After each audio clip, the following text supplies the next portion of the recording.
오늘 주신 말씀은 로마서 4장 28절 25절 말씀입니다. 봉독합니다. 아브라함이 바랄 수 없는 중에 바라고 믿었으니 이는 내 것은 이와 이 같으리라 하신 말씀대로 많은 민족의 조상이 되게 하려 하심을 인함이라. 그가 백세나 되어 자기의 몸에 죽은 것 같음과 살아있되 죽은 것 같음을 알고도 믿음이 약하여지지 아니하고 믿음이 없어 하나님의 약속을 의심치 않고 믿음으로 견고하여져서 하나님께 영광을 돌리며 약속하신 그것을 또한 능히 이루실 줄을 확신하였으니 그러므로 이것을 그에게 의로 여기셨느니라. 그에게 의로 여기셨다 기록된 것은 아브라함만 위한 것이 아니요 우리로 여기심을 받을 우리도 위함이니 곧 예수 우리 주를 죽은 자 가운데서 살리신 이를 믿는 자니라. 예수는 우리 범죄한 것 때문에 내어줌이 되고 또한 우리를 위하여 의롭다 하심을 위하여 살아나셨느니라. 아멘.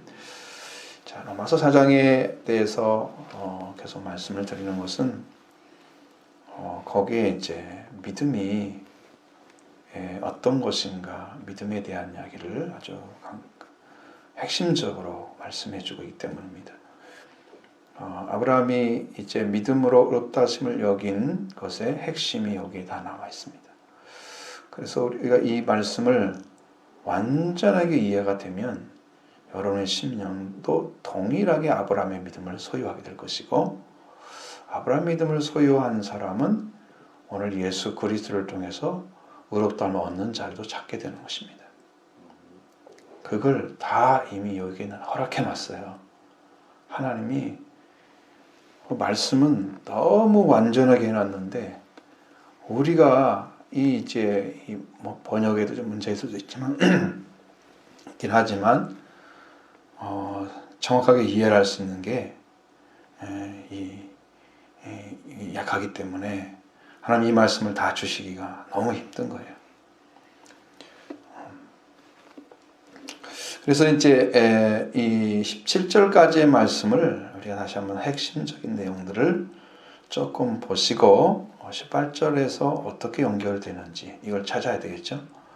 그렇습니다. 그래서 보시면 먼저 육신으로 주장된 아브라함이 무엇을 얻었다는 것을 말하겠다. 이렇게 전제를 하죠. 아브라함이 이제 무엇을 얻었다고 말씀하시는지 육신으로 우리 주장된 그 아브라함 물론 바울의 입장에서 그렇겠죠. 이렇게 말씀하시고 그렇다면 아브라함의 행위로서 의롭다함을 받았으면 자랑할 것이 있지만 하나님 앞에서는 없느니라. 이렇게 말을 하고 있습니다. 이게 엄청난 이야기거든요. 이 말씀 자체가 이것이 이제 완전하게 행위를 부정하고 있는 구원에 대해서 구원의 자리는 행위로 들어가는 것이 아니고 완전하게 하나님의 은혜를 믿음으로 들어간다. 이것을 강조하기 위해서 그걸 행위로 의롭다함을 얻었으면 자기는 자랑할 것이 있을지 모르지만 하나님 앞에서는 자랑할 것이 없다. 내놓을 것이 없다는 거예요. 수치스러운 거죠. 행위로 얻은 것은 하나님이 인정해 주지 않습니다. 단연코 행위로서 의롭다함을 받을 수가 없다는 거예요. 사람 자신은 가진 어떠한 방법, 수단을 다 동원해서 하나님께 나가서 하나님 날 받아주세요 라고 인정해 달라고 해도 인정받을 수 있는 어떤 조건도 없다. 하나님의 행위를 완전하게 부정하고 계시는 거예요. 왜? 은혜의 길이 있기 때문이에요. 은혜의 길로 예수님을 통해서 이루신 길로 가야만 되기 때문에 구원이 완성되기 때문에 그걸 부정해야만 되는 거예요. 네, 우리 기독교 안에 그런 것이 그 복음이 그렇게 전파되지 않았어요. 한국 기독교는 행위가 중심입니다. 예전에 제가 봤던 그 3대의 모습들, 물론 교회에서 교제하고 이런 것들에 대해서 하고 있는 일 자체를 에 대해서 그걸 부정하는 건 아닌데, 그것은 잘하는데 믿음의 위치를 찾아내거나 의의 위치 찾아서 구원받았다는 이런 어떤 고백도 들어보지 못했기 때문에 그게 별로 그렇지 않은 거예요. 그렇게 보여지지가 않아요. 그리고 옛날에 믿었던 믿음이나 지금도 똑같이 믿고 있고 변화된 모습을 보지를 못했습니다. 거의 대부분. 그래서 사람이 나갈 수 있는 방법, 하나님께 나갈 수 있는 방법은 행위로는 없다. 이걸 전제하고 있고요. 이 행위로 없다는 것은 육체가 없다는 것이요. 인간의 노력, 봉사로 없다는 것은 수 있는 구원을 받을 수는 없다. 오직 하나님을 믿음으로 은혜로 의롭다함을 받고 구원에 이르도록 잘하는 길, 그걸 허락해 주신 거예요. 이걸 말씀해 주고 있고, 오늘 이 말씀을 믿음으로 받으면 여러분 성도들 안에도 이 은혜로 구원을 주실 것을 믿습니다. 또 아브라함이 하나님께 의로 여기심을 받은 것은 아브라함이 하나님을 믿으니 그것을 의로 여기 간주한 바 되었다고 말씀하고 있으니, 히브리서 11장 6절의 말씀과 같이 믿음이 없이는 기쁘시게 못하나니 하나님께 나가는 자는 반드시 그가 계신 것과 또한 그가 자기를 찾는 자들에게 상 주시는 이심을 믿어야 할지니라 하는 말씀과 같은 것입니다. 우리는 하나님의 계심과 그를 찾는 자 상 주시는 하나님을 믿는 거예요. 동일하게 아브라함도 찾아갔던 거죠. 말씀을 받은 다음에 그래서 그걸 얻어낸 거예요. 여러분, 신앙이 변한다는 것은 하나님이 함께 계신다는 의미입니다. 하나님이 함께 계시지 않는 사람이 신앙이 변하고 어떤 일이 이제 이해가 되고 믿음이 깊어지고 이런 일은 생기지 않습니다. 아브라함이 그 의를 얻는 데까지 아브라함도 나름 믿음을 가지고 살았던 거예요. 그냥 지나온 게 아니에요. 그래서 거기까지 간 거죠. 자, 그 다음에 일하는 자에게는 그 삭시 은혜로 여겨지지 아니하고 보수로 여겨진다 그랬습니다. 일한 만큼 받는 보수는 일하고 그 결과로 받은 것입니다. 그러나 그 반대로 일을 하지 아니할지라도 경건하지 않은 자를 의롭다 하시는 이를 믿는 믿음을 그의 의로 여겨주시는 하나님, 바로 그 믿음을 하나님께서 열어놓은 거예요. 저와 여러분에게. 결단과 하나님은, 구원은 하나님께서 주시는 것이 너무 분명합니다. 우리가 노력하는 게 아니고 하나님이 주시는 거예요. 그럼 우리가 노력할 수 있는 방법이 뭐가 있어요? 없잖아요? 뭐밖에 없어요? 믿음을 찾는 것밖에 없어요. 그럼 열심히 믿음을 찾기 위해서, 그 믿음 안에 들어가기 위해서, 의를 얻어내기 위해서 기도하는 거죠. 그게 믿음을 찾는 방식이에요. 그러니까 말씀과 기도 외에는 하나님께 나갈 수가 없는 거예요, 지금. 우리에게 주어진 방식은. 말씀은 듣고 기도 안 하면 의를 얻지 못하잖아요. 은혜로 못 들어가잖아요. 그것이 계속 걸려있는 거예요. 오늘도 저한테 그러잖아요, 하나님께서.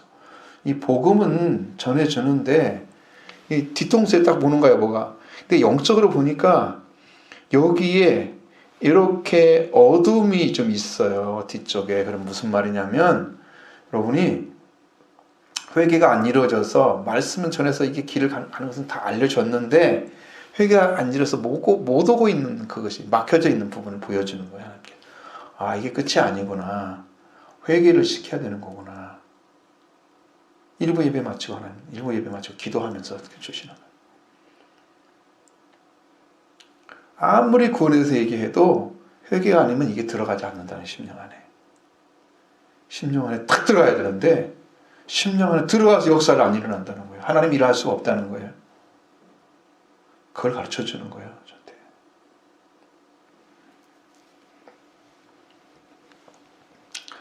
그렇게 하나님께 열어놓으신 방법, 일을 하지 않을지라도 경건하지 않은 일 없다 하시는 이를 믿는 믿음을 그의로 여기신다. 하나님 지금도 발을 벌리고 돌아오기만 기다리고 있다는 것이에요.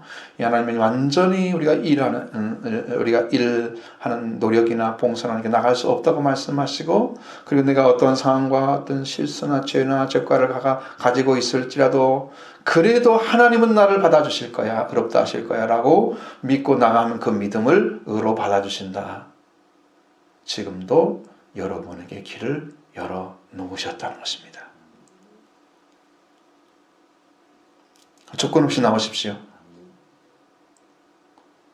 성경이 말하고 있는데 왜 걸림돌이 됩니까, 우리가? 그죠? 이 범죄한 자예요. 경건하지 않은 사람은. 의롭다 하시는 그 하나님을 믿는 믿음. 응? 내가 경건하지 않은데 그래도 하나님 나를 받아주실 거야 라고 하면서 나오는 그 믿음을 하나님은 의롭다고 받아주시는 거예요. 그 믿는 믿음 하나 때문에. 응? 우리가 뭘 가지고 오는 게 노력이 아니에요. 이 믿음이 여러분 안에 세워지기만 하면 내가 은혜로 구원받았구나. 그럼 내가 무엇으로 갚아드릴 수 있을까? 이제 이 삶이 되는 거예요. 바꿔져가지고. 응?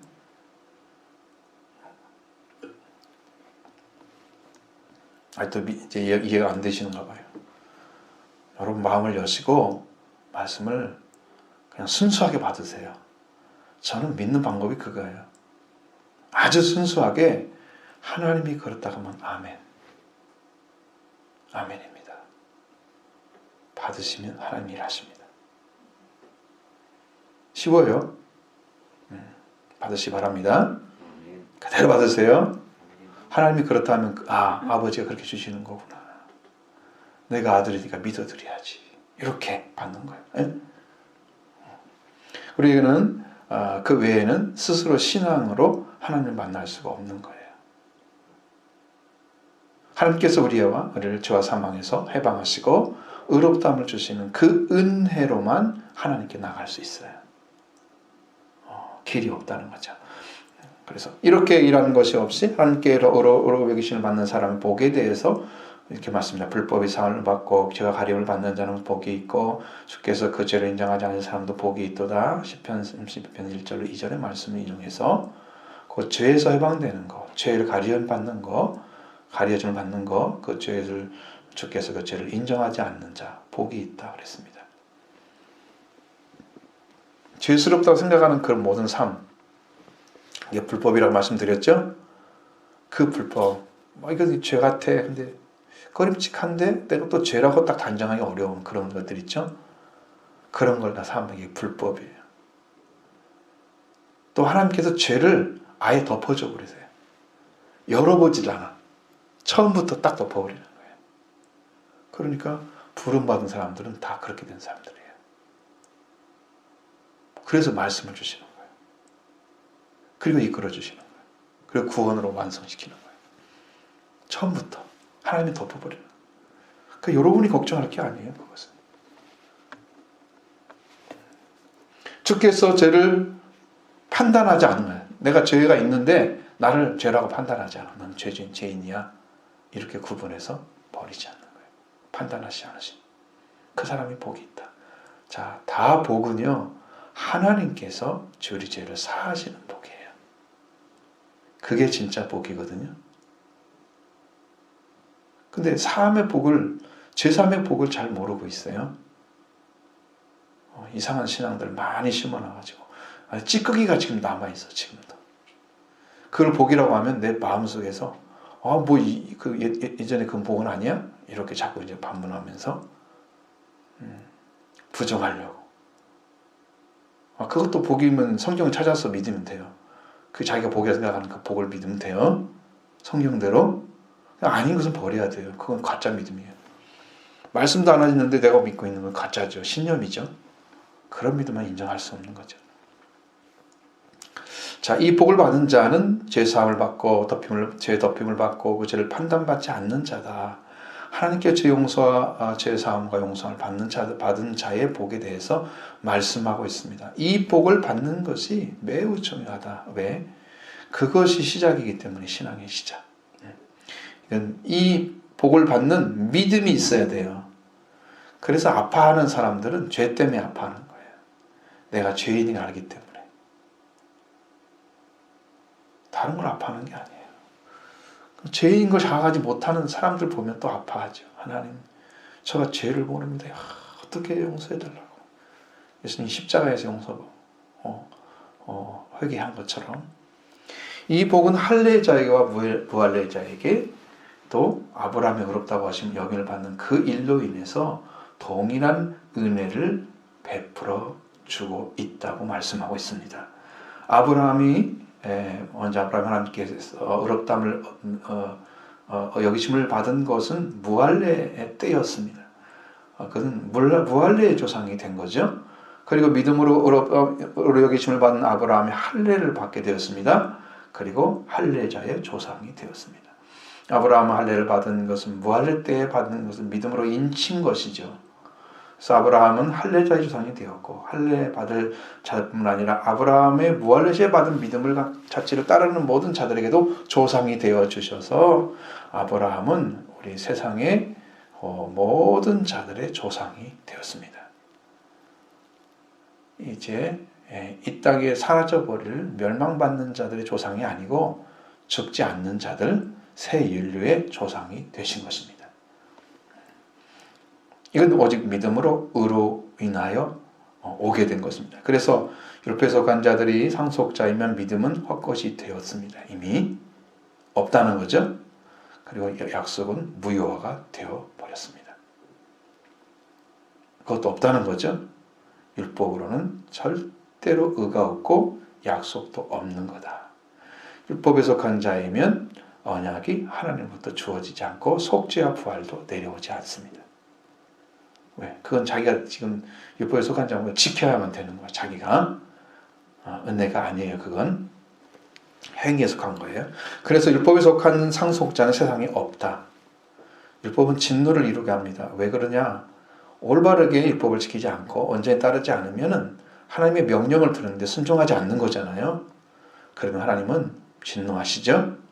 근데 율법을 지켜서 을 얻을 죄가 없다고 하셨으니 모든 사람은 진노 아래 있는 거예요. 율법을 지킨다고 하면. 결국은 우리는 구원받을 수 없는 거잖아요. 행위로는. 그렇죠? 그러니까 율법이 없는 곳에만 범법이 없습니다. 법을 범하지 않습니다. 여러분이 율법을 가지고 와서 여러분 심령에 거기에 적용시키는 순간에 여러분 율법 아래에 있고 다 범법을 하고 있는 거예요. 왜? 죄가 있는 하나님께 나왔어요. 죄를 지었잖아요. 그건 뭐 해야 돼요? 무조건 속죄제, 번제 다 드려야 돼요. 속죄를. 제사도 안 드리면서 하나님께 서있어 뻔뻔하게? 그럼 죄인이죠. 정죄받죠? 진노 떨어지죠? 법 어겼잖아요. 살 길이 있어요? 살 길이 없어요. 이렇게 두려운 거예요. 그래서 우리를 통해서 일하신 하나님께 나아가는 길을 우리가 분명히 알아야 되고 율법에 속해서 율법의 진노, 하나님의 진노에 속하는 것은 어리석은 자입니다. 그러면 상속자가 되는 것은 어떻게 상속자가 됩니까? 은혜에 속하기 위해서 믿음으로 된다. 자, 후손들에게요 확실하고 타당성 있는 약속을 물려주기 위해서 믿음으로 들어가는 길을 열어준 거예요. 하나님께서. 그러니까 여러분이 그걸 믿게 되면 타당성이 있어. 그러니까 누가 타박을 해도 이게 맞아 라고 다 분명히 얘기할 수 있어. 응? 그 타당성이 있는 거죠. 그러면 반박을 못해요. 그것을 은혜로 들어가는 길로 아브라함이 열어서 들어왔기 때문에 그렇습니다. 은혜는 믿음으로 이루어지게 됩니다. 여러분 심령 가운데 말씀이 들려올 때에 이루어지게 될 것입니다. 이 복을 받은 자, 심령 믿음으로를 얻은 자 하나님 은혜에 들어가는 것이고 이 세상에서 얻을 수 있는 가장 큰 복입니다. 멸망에서 영생으로 들어갔습니다. 어둠에서 빛의 나라로 들어갔습니다. 여러분 정반대로 옮겨진 거예요. 내가 죽었는데 산자가 된 거예요. 이것이 은혜로 되는 거예요. 그러니까 은혜를 받지 않고는 신앙생활을 하는 게 아니에요. 나는 어둠에 있으면서 빛의 삶을 살아갈 수 흉내내는 거죠. 하나님과 사귐이 있다고 하면서 어둠 속에 산다고 하면 하나님을 거짓말 자로 만든 거예요. 왜? 하나님은 빛이라고 말씀하셨는데 빛인 하나님과 사귀면서 어둠권에 살고 있으면 그럼 하나님과 사귈 수가 없는 거잖아요. 빛과 어둠은 서로 나눠져 있는데 어떻게 사귀어요? 거짓말하는 거죠. 그러니까 여러분 신앙은 이미 하나님께서 어둠 속에서 빛으로 옮겨주신 그 말씀과 은혜를 여러분이 내려주고 있는 거예요. 이건 공짜예요. 받으시기만 하면 돼요. 그것이 뭘로 이루어지냐면 믿음으로 이루어지는 거예요. 그냥 그 말씀 믿으면은 그때부터 시작되는 거예요. 그렇습니다. 하나님이 아시는 거예요. 자, 그래서 이 믿음은 율법에 속한 자, 즉 유대인들과 믿음, 아브라함에 속한 믿음에 속한 자, 무할례 때 하나님 믿음을 여김을 받은 자에 속한 그런 이방인들 모두 아브라함은 우리 모두의 조상이다. 하나님과 관계가 회복된 자, 예수 그리스도를 통해서 관계가 회복된 새 인류의 조상이다. 지금 이것을 지금 이야기하려고 하는 거거든요. 그럼 아브라함은 많은 민족의 조상으로 세웠습니다. 그가 믿는 하나님은 죽은 자를 살리시고 없는 것을 있는 것 같이 부르시는 이십니다. 하나님 안에 모든 것이 살았습니다. 하나님께 들어간 자는 죽은 자는 들어갈 수 없어요. 그러니까 하나님께 이미 갔다 그러면 어떤 사람이에요? 산자가 된 거예요. 하나님께 왔다고 하면 지금 산자가 되어 있는 상태예요. 그러니까 여러분도 생각도 빨리 바꾸셔야 돼요. 지금 여러분을 산자로 지금 부르셨는데 나는 죽은 자에 있는 산자 있는지 잘 모르고 있다? 안 믿고 있는 거죠. 그냥 하나님을 믿는 순간에 하나님이 그걸 가르쳐줘요. 여러분 심령 안에 내가 살아있다. 너 나를 만나러 왔구나. 벌써 아시죠? 그 만난 자에게 상 주시는 도 말씀하십니다. 여러분의 심령 가운데 이미 오셔서 말씀하시는 거예요. 그러니까 그걸 믿음으로 받아들이냐 안 받아들이냐 이 차이가 여러분 하늘과 땅 끝 차이 타는 걸 알겠죠? 그래서 우리의 계획이나 비전이나 미래에는 없지만 하나님께는 다 존재하고 있습니다. 장래일을 잘 모르죠? 이미 예수 그리스도 안에서 장래일을 다 허락해 주셨습니다. 없는 것을 있는 것처럼 부르시는 거예요. 하나님.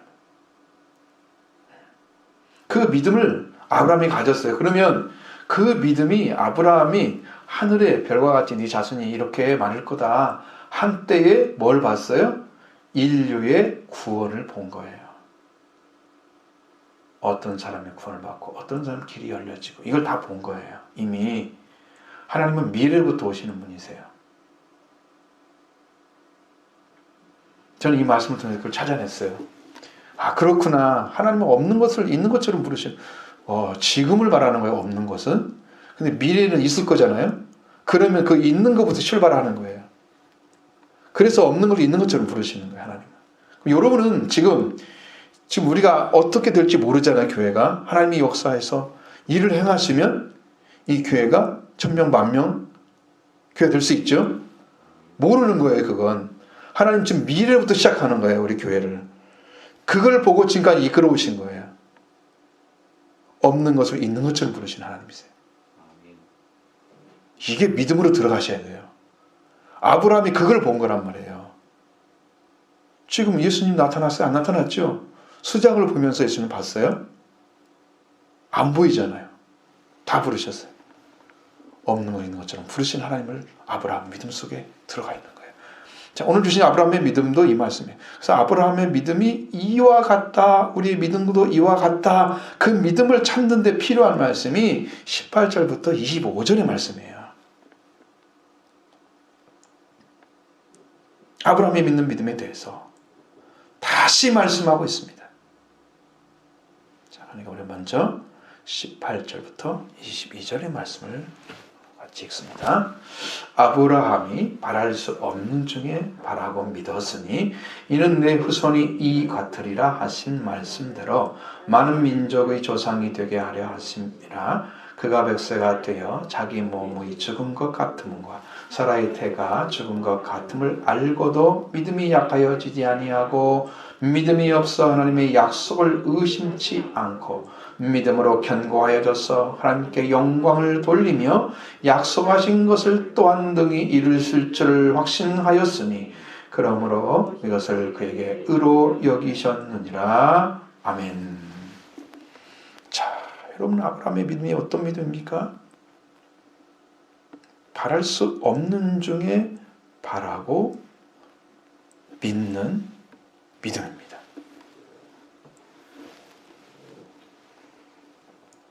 이 말씀이 분명하게 우리에게 말씀하시는 게 무엇입니까? 우리가 어떠한 상황이나 몹시 힘든 환경이나 심지어 우리의 몸의 상태가 어떤 상태에 있든지 간에 하나님께서 약속하신 말씀을 들려주시면 그 약속하신 말씀을 들으시면 그걸 믿을 때에 그때부터 믿음으로 받아들여 주시고 하나님께 의로 여기시면서 하나님께서 약속하신 말씀을 이루어가기 시작하는 거예요.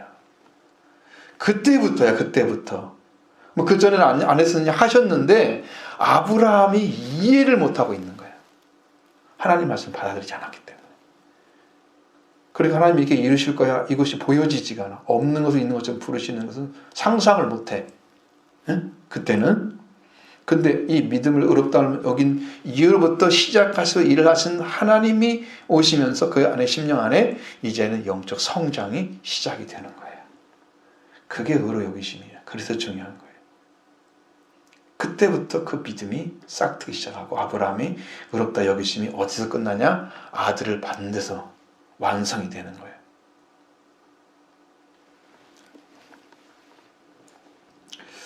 자, 그리고 의로 여기심을 받고 받은 그 믿음이 인정을 받으시고 하나님께 받아주셨을 때에 하나님께서 그때부터 그 말씀을 이루기 시작했다. 그렇습니다. 아브라함이 바랄 수 없는 중에 바라고 믿은 것은 바로 내 후손이 이와 같으리라 하신 말씀이었습니다. 이 말씀을 아브라함이 믿은 것은 많은 민족의 조상이 되게 하려고 하신 것이었습니다. 하나님의 계획 가운데서 약속하시고 약속을 믿게 하시고 그 믿음을 보시고 이 말씀을 이루기 시작한 거예요. 여러분 순서가 다 있는 거죠. 하나님 약속하는데 왜 안 이루어요? 그걸 생각하면서 받았던 것이 뭐예요? 사라의 말대로 하갈을 받으려서 이스마엘을 낳잖아요. 뭐 약속이 아니죠. 유괴 자손이잖아요. 주신다고 했는데 그걸 안 믿고 하나님께서 약속하신 말씀 뭐예요? 내 후손이 이와 같으리라. 그 말씀이 약속이에요. 창세기 15장 5절에 기록되어 있습니다. 그를 이끌고 밖으로 나가 이르되 하늘을 어루러 별을 셀 수 있나 보라. 또 그에게 이르시되 네 자손이 이와 같으리라. 여호와 하나님께서 아브라함에게 말씀하셨습니다. 창세기 12장에서 하나님께서 이미 약속하신 말씀을 아브라함에게 다시 들려주신 것입니다.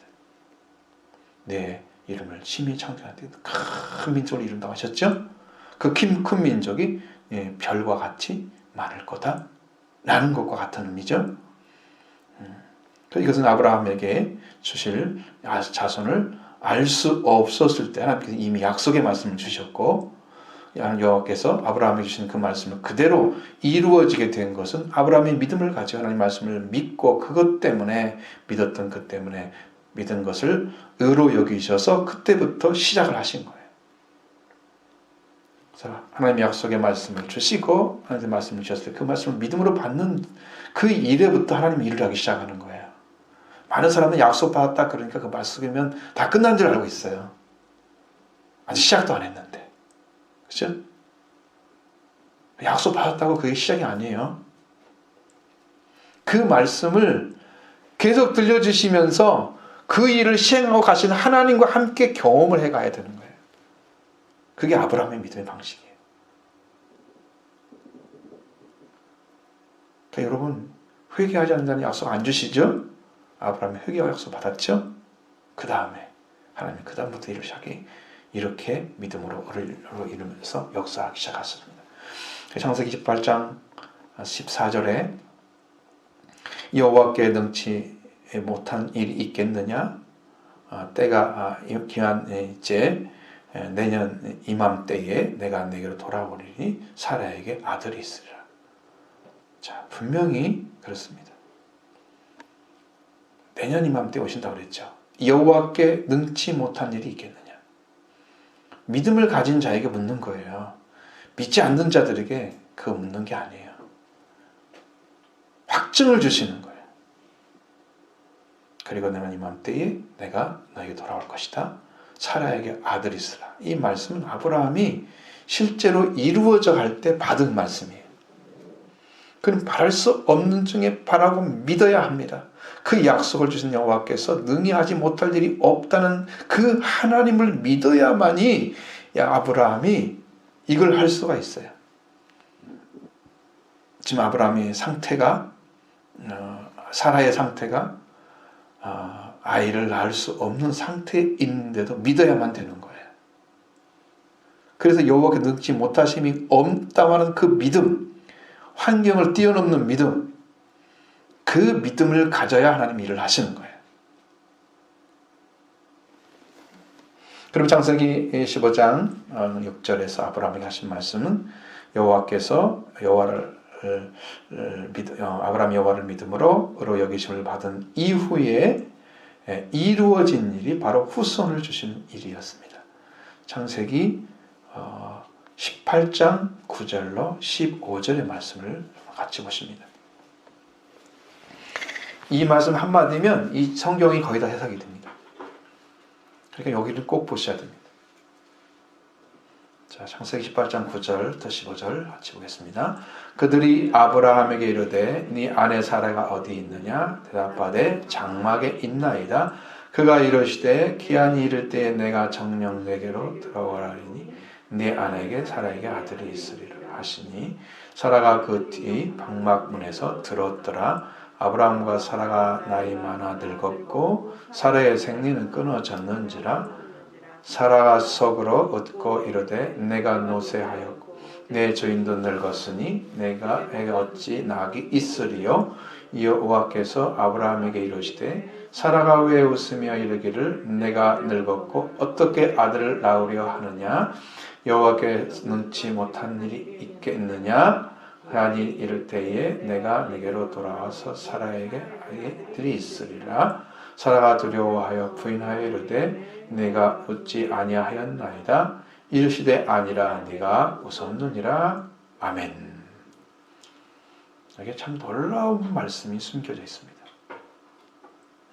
아브라함에게 훈훈하게 대접을 받은 천사들, 여호와라고 말씀하시기도 하고 천사라고 나오기도 합니다. 여호와께 이제 보냄받은 천사들이에요. 그래서 사라를 찾아왔죠. 찾았습니다. 내 아내 사라가 어디 있느냐? 아브라함은 장막에 있나이다. 지금 사라가 좀 드려야 할 말씀이에요. 사라 같이 드려야 될 말씀이죠. 아브라함만 들으면 안 되고. 그래서 여기 나오는 창세기 18장 1절에는 여호와라고 말씀하고 있는데 바로 그것이 천사를 가리키는 말씀입니다. 10절에는 그가 이르되 이 새가 기한이 이를 때에 내가 정녕 네게로 돌아오리니 네 아내 사라에게 아들이 있으리라 하시고 사라가 그 장막 사라가 그 뒤 장막문에서 들었다라고 기록하고 있습니다. 여호와께서 기한이 이를 때에 반드시 돌아오겠다 말씀하시고 네 아내 사라에게 아들이 있을 것이라고 말씀하실 사라가 장막문에서 들었다. 사라도 하나님 말씀을 들었다는 거예요. 그럼 이거 뭐예요? 똑같이 믿음으로 받아야 될 거예요. 이 말씀도 동일하게 말씀을 들어가야 됩니다. 자, 11절에 아브라함과 사라가 나이가 많아 늙었고 사라의 생리가 끊어졌다고 말씀하시고 있습니다. 아브라함의 나이가 사라의 나이가 많았다. 늙었다. 늙었다는 말은 이제는 자녀를 생산할 수 있는 그런 기능은 다 죽었다는 거죠. 사라는 이제 생리가 끊어졌습니다. 여자에게 주신 생리가 끝났을 때 하나님께서 네가 아들을 낳을 거다 하는 약속의 말씀을 받아들이기 좋죠? 좋아요? 불가능하죠? 그 말씀 아니 말도 안 되는 소리지 라고 생각하겠죠? 그런데 창세기 15장 5절의 말씀에서 아브라함의 말씀을 믿었던 아브라함, 여호와를 믿은 아브라함, 내 자손이 하늘의 별과 같을 것이라고 하신 말씀을 믿은 아브라함은 사라의 생리가 끊어진 것도 알았을 거예요. 그때의 나이가 아브라함이 100세였다고 말씀하고 있잖아요. 아브라함도 늙었고 사라도 늙었어요.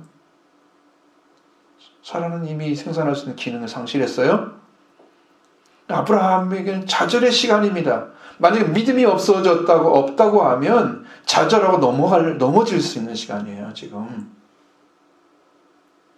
그 다음에 사라는 어떻습니까? 12절에 사라가 속으로 웃었잖아요. 나는 노쇠하였고 내 주인도 늙었는데 어찌 이런 낙이 불가능하다는 얘기죠. 있지 않다나 있으리요. 속으로 웃었다고 그랬습니다. 13절 여호와께서 아브라함에게 이르시되 사라가 왜 웃으며 이르기를 내가 늙었거늘 어찌 아들을 낳으려 하느냐 라고 물어봤습니다.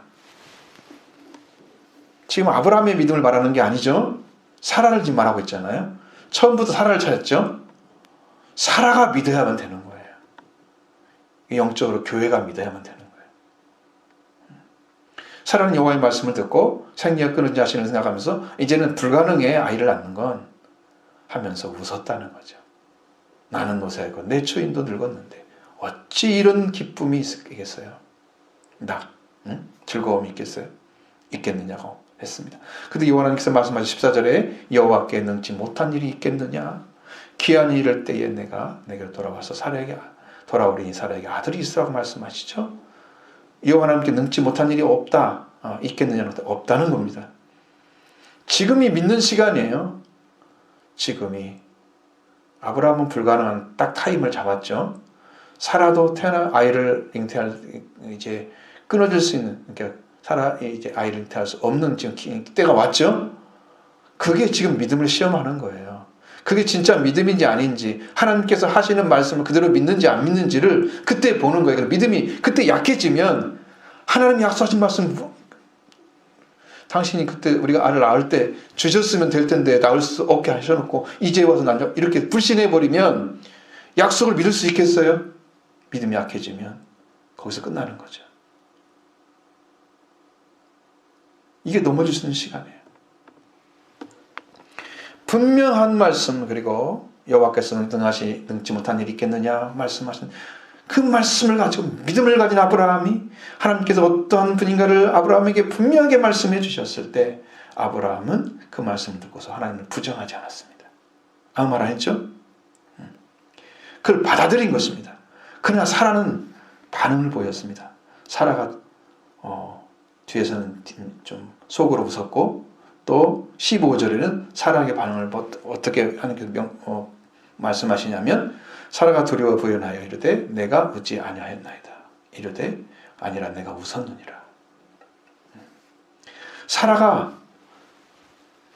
자기는 늙었고 노쇠하였고 나도 이제 늙었는데 뭐 어떤 일은 즐거움이 있겠어요 라고 생각하면서 웃었던 그 웃음을 하나님께서는 다시 물어봤잖아요. 자기 사라는 분명히 알았을 거예요. 두려워했다는 것은 그건 자신의 몸 상태를 인식을 했죠. 근데 저때 있을 수가 없는 일인 것인 걸 내가 알겠는데 그걸 된다고 하시니 이것을 인정할 수가 없고 하나님은 인정하게 물으시고, 그러니까 그 마음에 두려움이 생겼죠. 갈등이 왔잖아요. 그래서 두려워서 부정하며 아니요, 난 웃지 않았어요. 근데 하나님은 너는 아니다, 웃었다.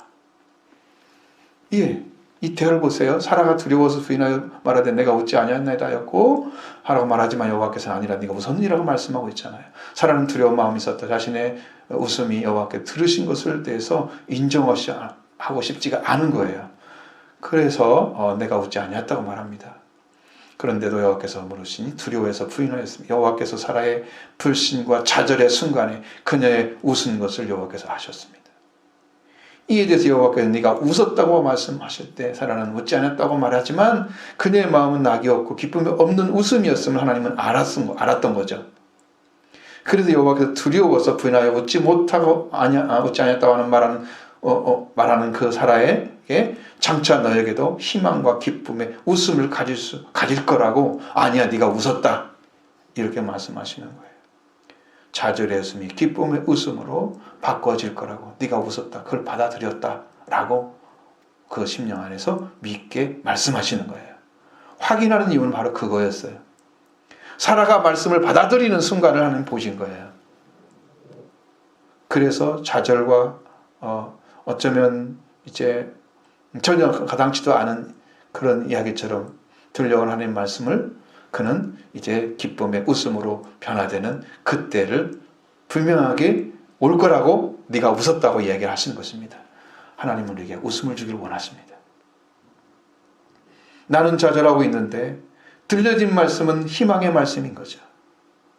기한이 돼서 내 마음일 때 분명히 너에게 아들이 있을 거야. 내가 너를 만나러 올 거야. 그 하시는 말씀 앞에 사라가 웃음으로 받아들이면 그 기쁨으로 받아들이게 될 것입니다. 그러면 사라에게 아들이 있게 될 것입니다. 그 하나님은 그것을 위해서 지금 말씀하시네요. 분명히 약속하신 말씀은 창세기 12장에서 말씀하시죠.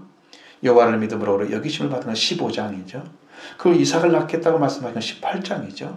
그는 나이가 100세나 되어 자기 몸이 죽은 것 같은 거, 사라의 태에 죽은 것 같은 걸 알고도 아브라함은 바랄 수 없는 중에 바라고 믿는 믿음을 가졌다. 그래서 사라의 생리가 끊어진 것입니다. 그리고 그러면 여호와께서 찾아오셔서 아브라함 내년 이맘때에 사라에게 아들이 있을 것이라고 말씀해 그 말이 믿어질까요? 분명한 것은 믿음으로는 불가능이 없다고 생각되는, 판단되는 그 시점, 불가능한 일이라고 생각하는 그 시점에 찾아오셔서 불가능이 없으신 여호와 하나님께서 함께 계셔서 약속하신 말씀대로 그 일을 진행하고 계시는 그 말씀을 믿어야 된다는 거예요. 그게 바랄 수 없는 중에 바라고 믿는 믿음입니다. 그게 믿음인 거죠. 나의 상황 때문에 여호와의 말씀을 받은 것이 말씀을 믿는 것이 아닙니다. 나의 신체 상태 때문에 하나님 주신다고 하신 아들을 주지 못하실 거라고 좌절하는 믿음이 아닙니다. 불가능을 가능하게 하시는 하나님을 믿는 믿음이 상을 받는 것입니다. 믿음이 약해지지 아니하고 믿음이 없어서 하나님 약속을 의심하지 않고 믿음이 견고해져서 하나님께 영광을 돌리며 약속하신 것을 이룰 줄을 능히 이룰 줄을 믿고 확신했다. 이것을 그의 의로 여기셨다고 말씀하고 있습니다. 여러분 10년 가운데 정말 믿어야 할 것이 뭔지 아시죠? 여러분의 상황을 말씀하시면 안 돼요. 하나님의 약속과 상황은 다를 수 있습니다. 환경도 다를 수 있습니다. 그렇지 않으면 아브라함이 젊었을 때, 사라도 생리가 끊어지지 않았을 때 아들을 얻게 했다고 하면 우리가 낳은 아들이네. 사람 다 우리 아브라함과 사라 그걸 몰랐겠어요? 주위 사람들이 다 자녀를 낳고 사는 거 다 봤겠죠? 그런 은혜는 일반적인 은혜, 바로 약속의 말씀이 이루어지는 거 상관이 없는, 거기에 포함되면 안 되는 거죠. 아브라함의 믿음은 그런 믿음이 아닌 거예요. 죽은 자를 살리시며 없는 것을 있는 것처럼 부르시는 그 믿음을 아브라함은 가졌습니다. 하나님 여호와를 믿은 아브라함의 믿음을 의로 여기실 때에 그때 이미 아브라함은 죽은 자를 살리시면서 있는 것을 부르신 여호와 하나님을 믿고 있었습니다. 그리고 아브라함의 믿음을 18장 22절의 말씀, 로마 4장 18절부터 22절의 말씀 안에 이미 전해지고 있습니다. 큰 믿음은 불가능이 없으신 여호와 하나님을 믿는 큰 믿음, 그것은 여호와 하나님 말씀을 믿음으로 믿는 믿음을 가졌고 그것을 그의 의로움으로 받아주셨다. 여러분, 이것이 계속되는 말씀이에요. 이게 확인되지 않으면 안 돼요. 여러분 10년간도 마찬가지. 창세기 12장에 여기서 말씀을 받았죠. 말씀을 믿는 아브라함은 회개를 하였기 때문에 받았다고 말씀하시죠. 이건 마치 예언과 같은 거예요. 내가 이렇게 널 만들 거야. 그때는 안 만들어진 상태죠. 이루어지지 않은 거죠. 근데 말씀 받았어요. 예언이에요. 언약이면서 예언인 거예요. 개인의 예언이에요. 근데 그 개인의 예언이 인류의 예언으로 하나님께서 바꾸시는 거예요. 땅의 모든 민족 속이 너로 인하여 복을 받을 것이니라. 혼자 믿음이 아니죠? 그러니까 믿음의 생활에 일정하지 않지만 그때마다 하나님께서 믿음으로 그의 생애 가운데 들어오십니다. 그가 2번이나 아내 때문에 실수를 했을 때에도 아브라함을 하나님께 불러 세워서 제자리에 세우신 분이 하나님이십니다. 그 가장 큰 위기는 하갈을 통해서 이스마엘을 얻을 때가 아니었습니다. 그가 좌절할 수 있는 가장 큰 위기는 자신의 몸이 죽은 것 같고 사라의 때가 죽은 것 같은 그때의 약속이 이루어질 것이라고 믿는 믿음, 이걸 믿을 수 있느냐는 거죠. 여호와의 말씀이 들려왔을 때에 그때 믿는 사람이 믿음입니다. 여호와를 믿는지 의심하는지를 확인할 수 있는 때가 바로 그때였습니다. 아브라함의 믿음은 약해지지 않았습니다. 그리고 믿음이 없어서 하나님의 약속을 의심하지 않았습니다. 오히려 믿음을 강하게 하되어서 믿음에게 강하게 돼서 믿음을 가진 게 아니고 믿음에게 강하게 돼서, 그리고 믿음을 하나님께서 처음에는 우리가 믿는 믿음을 받아들이죠. 나중에 믿음이 믿음 되게 합니다. 더 강하게 믿게 되는 거예요. 하나님 주신 말씀이 더 강력하게 오는 거예요. 그러니까 믿음에게 믿음으로 세워지게 만드는 거예요. 그 믿음을 아브라함이 가졌으니까 하나님께 영광을 올려드렸어요. 그리고 약속하신 것을 능히 이루실 걸 믿게 되었습니다. 아브라함은 한 번도 뒤로 돌이키지 않았습니다. 하나님에 대해서 그렇게 했지만 하나님 원하실 때 받으려고 한 것은 하갈을 통해서 이스마엘을 얻은 것, 잘못한 거죠. 하나님 때를 찾지 아니하고 자신이 얻고자 한 것, 사라를 통해서 주는 말을 옳게 받아들이고 얻은 거예요. 그게 이스마엘을 낳은 거예요. 14년 후에 약속하신 사라에게 아들을 낳을 것을 말씀하시고 그 약속의 말씀을 이루는데 그가 하나님을 얼마나, 그 믿음이 얼마나 강해하는지를 친히 경험을 했던 거예요.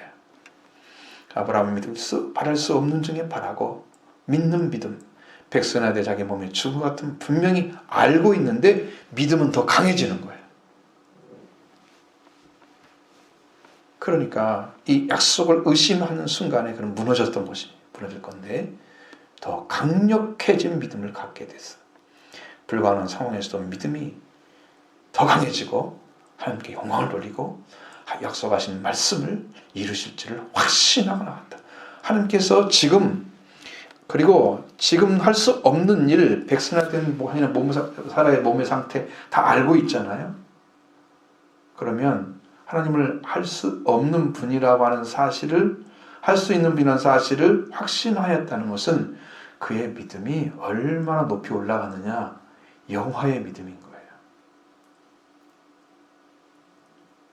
그냥 믿음의 초보가 아니에요. 끝까지 하나님 행하시면서 다 이루실 것을 그대로 믿었다는 것입니다. 하나님께서 이루실 것을 약속하시고 행하시는 것, 그 완전하게 이루어질 때까지 가는 것이 더 중요합니다.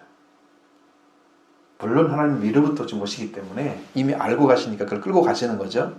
왜? 그 결실을 맺게 하기 위해서 하시는 거예요. 하나님께서 아브라함을 보시고 그 의로 여기신 것은 아브라함을 약속하신 말씀을 이룰 때까지 믿었던 믿음을 보시고 계셨습니다. 시공을 초월해서 계신 하나님께서 미래로부터 보고 우리를 끌고 가고 계십니다. 여러분이 마지막 날 주님이 오셔서 여러분의 심령이 어떤 상태에서 하나님께 들어갈 걸 이미 알고 계시는 하나님은 여러분은 이미 알고 계시는 거예요.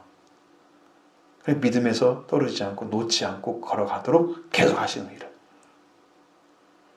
여러분 그걸 믿어야 돼요. 그게 없는 것을 있는 것처럼 부르시는 이를 믿은 아브라함의 믿음이에요. 지금 당장만 보면 안 돼요. 그 믿음이 현실적인 믿음이에요. 신념에 가까운 거예요. 미래로부터 믿음은 신념을 가지고 있을 수 없는 믿음, 하나님께부터 온 믿음입니다. 여호와를 믿는 믿음입니다. 아브라함이 믿은 믿음은 약속에 대한 믿음, 하나님께서 처음부터 앞에 주셨던 말씀대로 이루실 것을 구체적으로 이루어가는 그 믿음을 아브라함이 소유하고 있었다는 거죠. 그러니까 그 약속의 말씀이 아브라함을 통해서 이루어졌죠. 그러면 우리는 아브라함의 믿음과 우리의 믿음은 어떤 관계가 있는가? 이걸 알아야 하잖아요. 23절, 24절 보십니다. 그에게 의로 여기셨다 기록된 것은 아브라함만 위한 것이 아니요 의로 여기심을 받을 우리도 위함이니 예수 우리 주를 죽은 자 가운데서 살리신 이를 믿는 자니라. 아멘. 자, 하나님께서 의로 여기셨다고 하는 말씀은 아브라함을 통해서 이루신 약속의 말씀이지만 그 하나님께로 의로 여기셨다고 기록된 것은 아브라함만 위한 것이 아니라 하고 말씀하고 있습니다. 곧 우리 주 예수 우리 주를 죽은 자 가운데서 살리신 이를 믿는 자도 위한 거다. 그렇죠. 그래 아브라함 믿음과 우리의 믿음의 공통점이 뭐냐? 로마서 4장 17절 하반절에 아브라함의 믿음과 하나님은 죽은 자를 살리시며 없는 것을 있는 것처럼 부르신 이로 믿은 것입니다. 이미 예수 그리스도 계셨지만 이 땅에 보내심을 받지 않았을 때에 아브라함은 수당의 번제를 통해서 하나님께서 속죄를 이루시고 부활된 예수 그리스도를 만나게 하신 거예요. 그래서 그 믿음 바에 하나님은 죽은 자를 살리시며 없는 걸 있는 것처럼 부르시는 이시였다고 말씀하고 있습니다. 분명한 하나님을 믿은 거죠. 분명한 것입니다. 그러면 아브라함의 믿음은 이미 죽으시고 부활되실 예수 그리스도를 믿는 믿음으로 산자가 되었던 믿음을 가졌던 거예요. 아브라함이 만났던 예수 그리스도, 오늘 우리에는 이 땅에 오셔서 죽으시고 부활되신 예수 그리스도. 근데 그 죽은 자 가운데 부활하게 하신 하나님을 믿는 믿음, 그 믿음을 아브라함이 여호와를 믿은 믿음이었어요. 그럼 오늘 우리의 믿음도 예수 그리스도가 이제는 땅에 오셔서 직접 죽은 자 가운데서 부활되게 하신 그 하나님을 믿는 믿음이에요. 아브라함의 믿음과 우리 믿음은 똑같은 믿음입니다. 동질의 믿음입니다. 이것을 믿으시길 바랍니다. 이걸 믿으셔야 됩니다. 이걸 받아들이는 순간에 여러분도 믿음이 살아나요. 동일하게 이루어질 줄로 믿습니다. 이렇게 예수 그리스도를 믿는 믿음, 하나님을 믿는 믿음이 우리의 믿음의 결정체입니다. 성경이 증언하고 있는 바로 우리가 믿는 믿음이 무엇을 믿느냐? 그 중심이 뭐냐는 거예요. 자, 여러분에게 이제 우리가 이렇게 묻잖아요. 당신은 무엇을 믿고 있느냐고, 어떻게 믿고 있냐고 물어보면 대답을 해야 하잖아요. 그러면 나도 고백을 해야 되죠. 예수 그리스도, 죽은 자 가운데서 살리신 하나님을 믿습니다. 그 믿음을 고백하는 거죠. 아브라함이 믿은 그 하나님, 바로 그 죽은 자를 살리신 이를 믿는 그 믿음. 그래서 이삭도 죽은 자 가운데서 도로 받은 것과 같은 믿음이었다. 히브리서 11장 17절로 18절, 19절의 말씀에 그 믿음을 기록해 놓았습니다.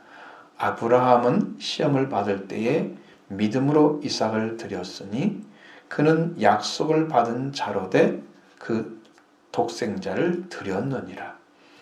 그에게 이미 말씀하시기를 네 자손이라 칭할 자는 이삭으로 말미암으리라 하셨으니 그가 능히 죽은 자를 가운데 살리실 줄로 생각한지라. 그가 하나님이 죽은 자를 능히 죽은 자 가운데서 살리실 줄로 생각한지라. 비옥컨대 죽은 자 가운데서 도로 받은 것이니라. 이삭에 대한 얘기죠. 아브라함은 시험을 받았죠. 그래, 아브라함이 시험 받을 때 아브라함은 믿음으로 이삭을 드렸던 것은 하나님께서 네 자손이라 칭할 자는 이삭으로 인할 것이라고 약속을 하셨기 때문에 바칠지라도 하나님은 능히 죽은 자를 살리실 것이다. 내가 아브라함 자신이 내가 이삭을 번제로 드릴지라도 하나님은 그 죽은 자를 살리실 것이라고 생각을 했다는 거예요. 왜? 이삭으로 말미암아 내 후손이 번성할 걸 약속하셨기 때문에 이삭이 죽으면 안 되잖아요. 그러면 죽은 자 또 살릴 거야. 그러니까 여러분 믿음의 각도가 다르죠, 조금은. 그런데 동일한 말씀을 하고 있습니다. 바로 그 이삭을 번제로 바치려 할 때 대신에 수장을 바치게 하셨죠. 그리고 하나님은 아브라함은 수장 대신에 이삭 대신에 수장을 바쳤습니다. 번제를 바쳤습니다. 그리고 번제를 드렸지 않았지만 이삭은 죽은 자 가운데서 도로 받은 것 같다. 성경은 그렇게 말하고 있습니다. 아브라함의 믿음은 죽은 자를 살리는 믿음이잖아요. 그러니까 오늘 믿음이 동일하게 말씀하고 있습니다. 24절에 그 답이 있어요. 그러니까 24절에, 그러니까 22절에 그러므로 그것이 그의 의로 여기졌느니라고 말씀하고 있잖아요. 23, 24절에는 상반절에는 이제 그를 여겼다고 기록된 것은, 원어에는 의로 여기셨단 말, 의로란 말이 안 들어있어요. 그를 여겼다고 기록한 것은 그 혼자만을 위한 것이 아니라 의로 여기심을 받을 우리도 위함이니, 이렇게 기록되어 있습니다. 기록한 것은 아브라함이 믿음으로 의를 여기심을 받는 것과 우리의 믿음의 의로 여기심을 받은 것이 동일하다고 하는 것입니다. 그래서 아브라함도 아직도 이루어지지 아니한 것이었지만 여호와께서 말씀을 받았을 때에 내 수손이 이와 같으라는 말씀을 듣고 보고 그대로 믿었을 때 의로 여김 받으셨죠? 아브라함이 믿었어요. 그것은 하늘의 별과 같이 이 세상에서 아브라함의 자손으로 돌아올 유대인이든 이방인이든 아브라함 믿음을 세워서 새 인류가 그리스도 안에 세워진 인류 후손들이 있었다는 것을 아브라함은 본 거예요. 그가 믿음은 그래서 17절부터 21절에 기록된 말씀, 믿음의 결과인 것입니다.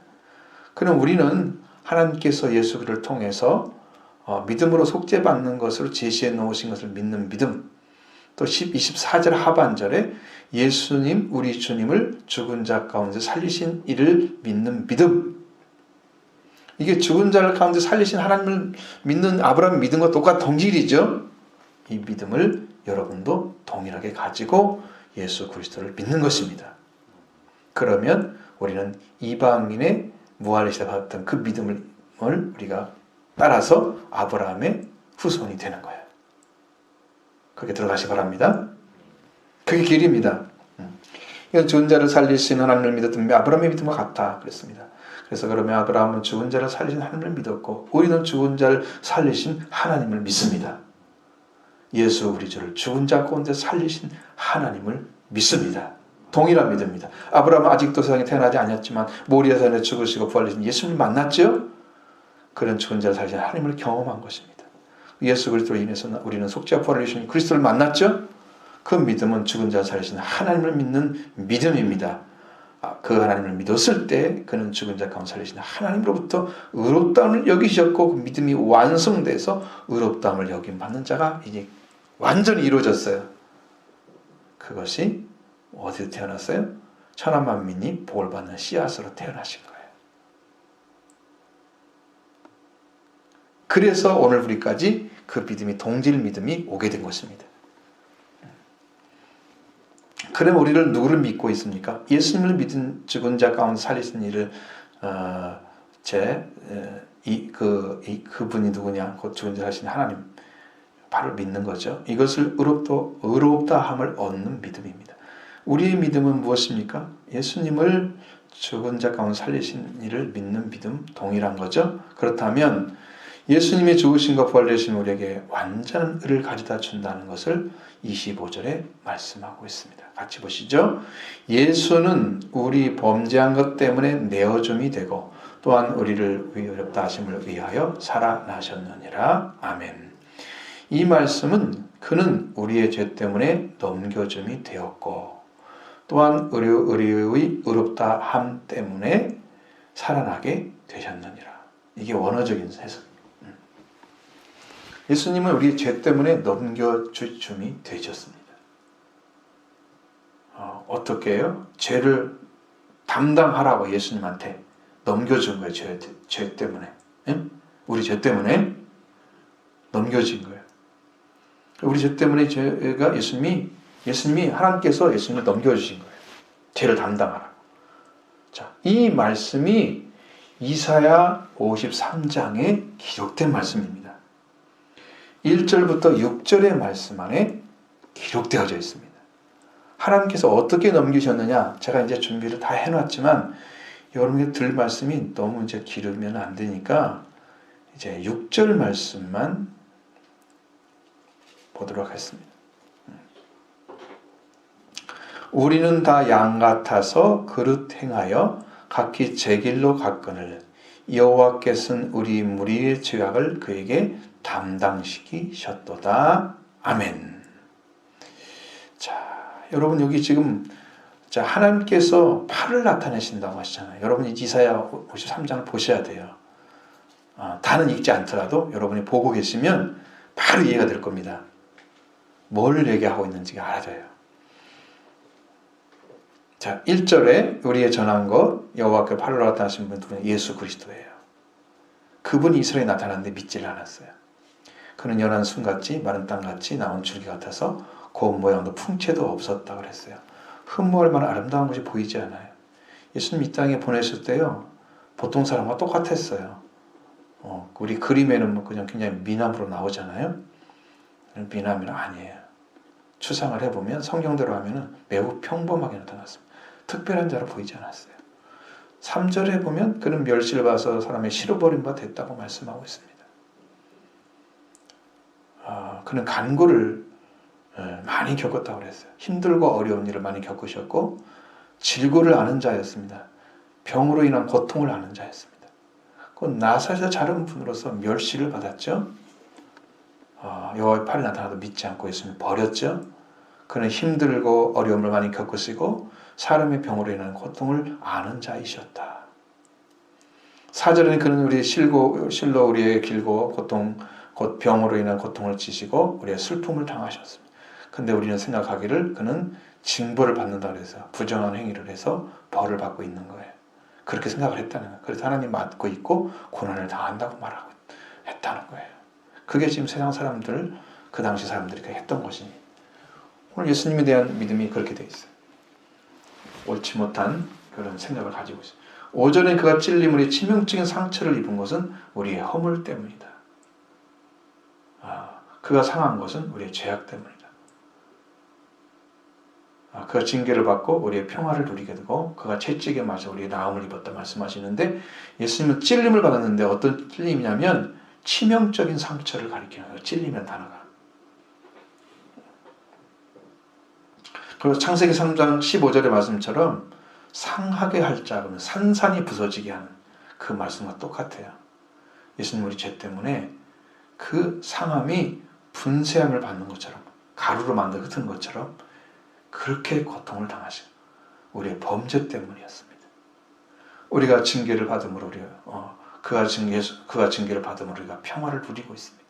예수 그리스도의 징계 받고 우리는 평화를 누리고 십자가에서 우리 죄를 회개하시고 하나님 관계 우리의 평화를 누리도록 하셨습니다.